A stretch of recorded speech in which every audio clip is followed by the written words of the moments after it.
आपण शुणुचंती व्यासवाणी। जनगण मन अधिनायक जय हे भारत भाग्य विधाता। पंजाब सिंधु गुजरात मराठा द्राविड उत्कल बंगा। विंध्य हिमाचल यमुना गंगा उच्छल जलधि तरंगा। तव शुभ नामे जागे तव शुभ आशीष मागे। गाए तव जय गाथा जनगण मंगलदायक जय हे भारत भाग्य विधाता। जय हे जय हे जय हे जय जय जय जय हे। या कुन्देन्दु तुषार हार धवला। या शुभ्रवस्त्रामृता। या वीणा वरदण्ड मण्डितकरा। या श्वेत पद्मासना। या ब्रह्मा श्रुत शंकर प्रभृतिवी। देवै सदा वन्दिता। सा मां पातु सरस्वती भगवती। निशेष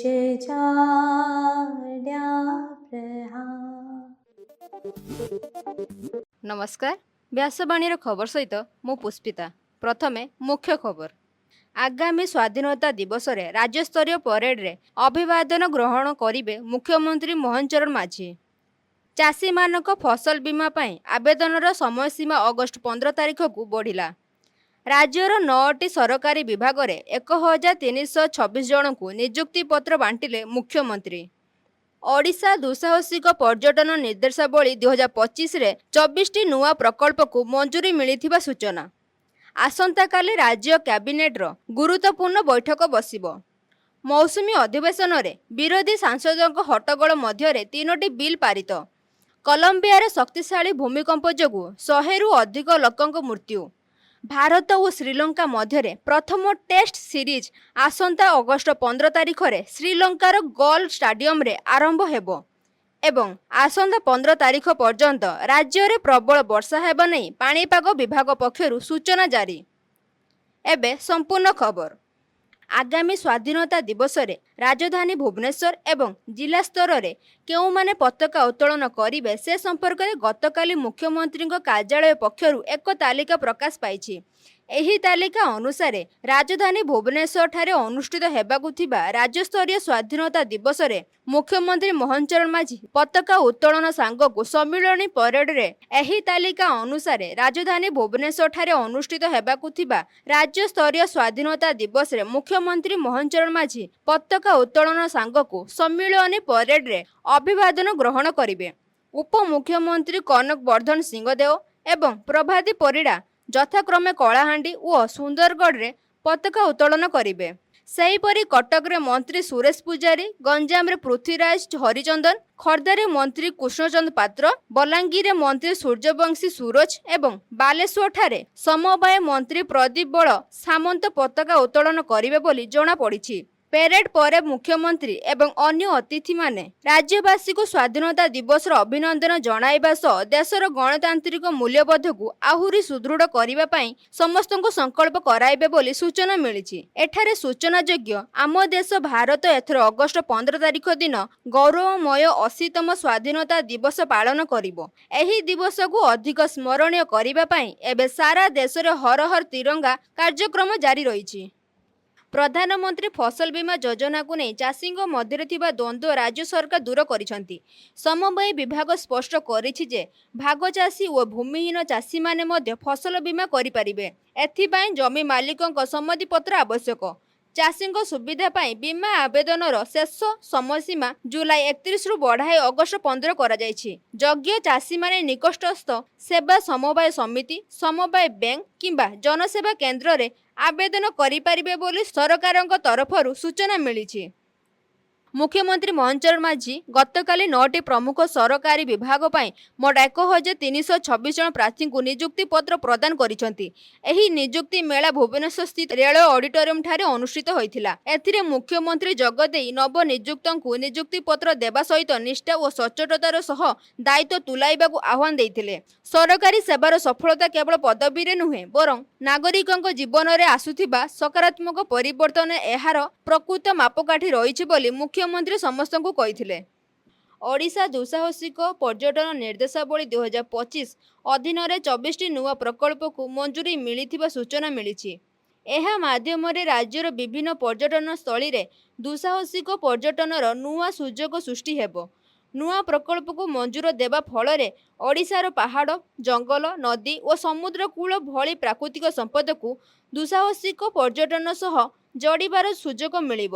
ଏହା ସହିତ ରାଜ୍ୟକୁ ଆସୁଥିବା ପର୍ଯ୍ୟଟକଙ୍କ ପାଇଁ ନୂଆ ଅନୁଭୂତି ଓ ଆକର୍ଷଣ ସୃଷ୍ଟି ହେବ ବୋଲି ଆଶା କରାଯାଉଛି। ଦୁଃସାହସିକ ପର୍ଯ୍ୟଟନର ବିକାଶ ଦ୍ୱାରା ସ୍ଥାନୀୟ ଅଞ୍ଚଳରେ ରୋଜଗାର ସୁଯୋଗ ବଢ଼ିବା ସହିତ ପର୍ଯ୍ୟଟନ ଭିତ୍ତିଭୂମିର ମଧ୍ୟ ବିକାଶ ହେବ। ସ୍ଥାନୀୟ ଯୁବକ ଯୁବତୀଙ୍କୁ ପର୍ଯ୍ୟଟନ ଓ ସହାୟକ କ୍ଷେତ୍ରରେ ନିଯୁକ୍ତି ମିଳିବାର ସମ୍ଭାବନା ରହିଛି। ରାଜ୍ୟରେ ପର୍ଯ୍ୟଟନ କ୍ଷେତ୍ରକୁ ଅଧିକ ବିବିଧ ଓ ଆକର୍ଷଣୀୟ କରିବାରେ 24ଟି ନୂଆ ପ୍ରକଳ୍ପ ଗୁରୁତ୍ୱପୂର୍ଣ୍ଣ ଭୂମିକା ନେବ ବୋଲି ଆଶା କରାଯାଉଛି। ଚଳିତ ମୌସୁମୀ ଅଧିବେଶନରେ ବିରୋଧୀ ସାଂସଦଙ୍କ ହଟ୍ଟଗୋଳ ମଧ୍ୟରେ ଗତକାଲି 3ଟି ବିଲ୍ ପାରିତ ହୋଇଯାଇଛି।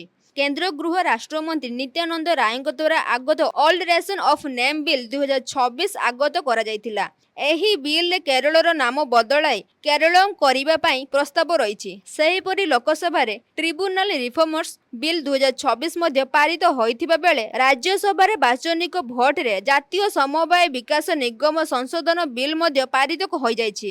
ରାଜ୍ୟସଭାରେ ସଂକ୍ଷିପ୍ତ ଚର୍ଚ୍ଚା ଓ ଅର୍ଥମନ୍ତ୍ରୀ ନିର୍ମଳା ସୀତାରମଣଙ୍କ ଅନୁମତି ପରେ ସମସ୍ତ ବିଲ୍ ପାରିତ ହୋଇଥିଲା। ଗତକାଲି ସକାଳେ କଲମ୍ବିଆରେ ଏକ ବଡ଼ ଧରଣର ଭୂମିକମ୍ପ ଅନୁଭୂତ ହୋଇଥିଲା।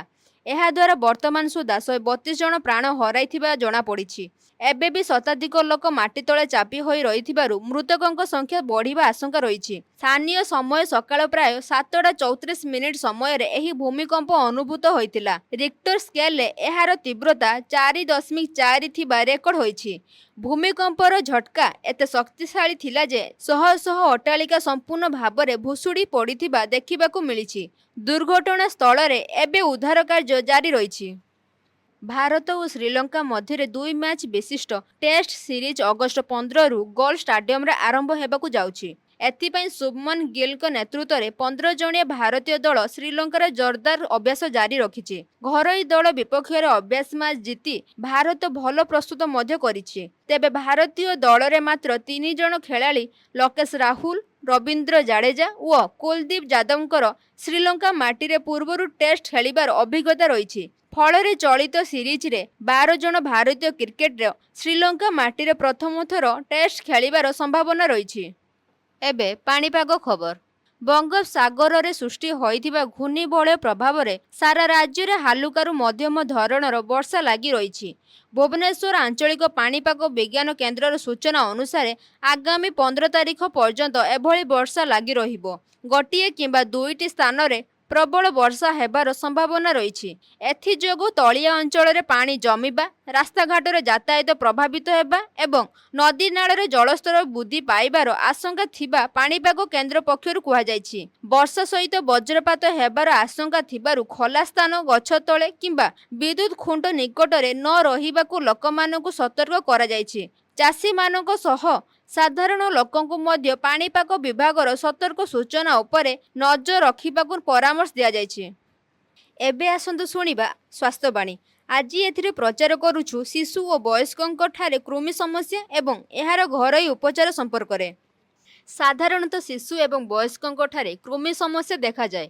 ଅଧିକ କୃମିଥିରେ ଭୋକ ହୁଏ ନାହିଁ, ଶରୀର ଦୁର୍ବଳ ହୋଇଯାଏ, ଯାହା କିଛି ଖାଇଲେ ଦେହରେ ଲାଗେ ନାହିଁ, ପିଲାଙ୍କ ପେଟ ବଡ଼ ହୋଇଯାଏ, କୋଷ୍ଠକାଠିନ୍ୟ ସମସ୍ୟା ଦେଖାଦିଏ, ପତଳା ଝାଡ଼ା ହୁଏ, ମଳଦ୍ୱାର ଏବଂ ନାକ କୁଣ୍ଡାଇ ହୋଇ ଅସ୍ଥିର ଲାଗେ, ବେଳେ ବେଳେ ପେଟ ବ୍ୟଥା ହୁଏ, ନିଶ୍ୱାସ ପ୍ରଶ୍ୱାସ ନେବାରେ କଷ୍ଟ ଲାଗେ। କୃମି ସଂଖ୍ୟା ବଢ଼ିଗଲେ ଯକୃତ ଫୁଲିବା କିମ୍ବା କାମଳ ରୋଗ ଭଳି ଭୟଙ୍କର ରୋଗ ମଧ୍ୟ ହୋଇପାରେ। କୃମି ରୋଗର ମୁଖ୍ୟ କାରଣ ହେଲା ମଳ ମିଶ୍ରିତ ମାଟି, ପ୍ରଦୂଷିତ ପରିବା ଏବଂ ଜଳ। ଏଥିପାଇଁ ଉତ୍ତମ ପାଇଖାନା ବ୍ୟବହାର କରନ୍ତୁ ଏବଂ ପାଇଖାନାରୁ ଆସିବା ପରେ ସାବୁନରେ ହାତ ଧୁଅନ୍ତୁ। ପିଲାଙ୍କ ମଳଦ୍ୱାର ଭଲ ଭାବେ ସଫା ରଖନ୍ତୁ। ସପ୍ତାହକୁ 2 ଥର ପିଲାଙ୍କ ନଖ କାଟି ଦିଅନ୍ତୁ। ମଇଦା ତିଆରି ଖାଦ୍ୟ କମ୍ ଖାଆନ୍ତୁ। ରାନ୍ଧିବା ପୂର୍ବରୁ ପରିବାକୁ ଭଲ ଭାବେ ଧୁଅନ୍ତୁ ଏବଂ ଡାକ୍ତରଙ୍କୁ ପରାମର୍ଶ କରି ଔଷଧ ଖାଆନ୍ତୁ। କୃମି ସମସ୍ୟା ଦୂର ପାଇଁ ଘରୋଇ ଉପଚାର ମଧ୍ୟ କରିପାରିବେ। ସପୁରୀ ପତ୍ର ରସକୁ କିଛି ଦିନ ପର୍ଯ୍ୟନ୍ତ ସକାଳେ ଏବଂ ସନ୍ଧ୍ୟାରେ ଖାଲି ପେଟରେ ପିଅନ୍ତୁ।